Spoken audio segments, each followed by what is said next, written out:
Okay, changes to business. So, computers have made huge changes to business over the years. So, just to go over a couple of the sort of key features you can talk about. So, streaming is less money for the users. It's usually for a subscription system. We think things like Netflix. Um, Streaming has made a massive change to business in certain sort of industries like media. So apparently, streaming on Spotify, since the emergence of things like Spotify, musicians are apparently making a lot less money than they used to. However, the benefits to the users are there. But then you could argue, if musicians are making less money, are there less new musicians? Are there less people inclined to continue to make music? I don't know.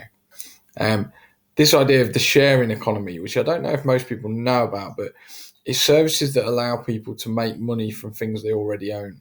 So things like Uber, you can use your car to become a taxi, and you can use Uber to taxi people around. I think there's a few more steps to it than that, but you get the idea. Airbnb is using your house and your spare rooms to rent out to people that are traveling around.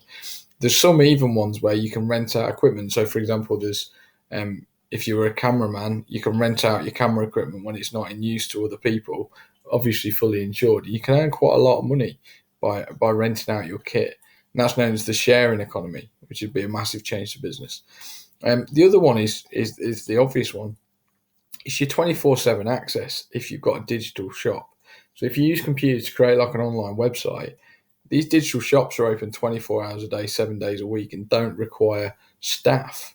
And don't require staff to be there all the time. They require staff to deal with the orders every day, but that's it.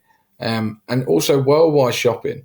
So you used to be old-fashioned shops. You used to only really be catering for those that live near to the shop. But nowadays, as soon as you go online, you potentially open yourself up to the whole world if you're willing to ship things to different countries. And but then the other downside is the level of competition. So the level of competition now to when you come to buy something is absolutely huge because there's hundreds of thousands of shops online and the rest millions. So if you're happy to shop around, you can generally find some very cheap prices for things, but that's less profit for the companies. So they're just some examples of how computers have made changes to different businesses.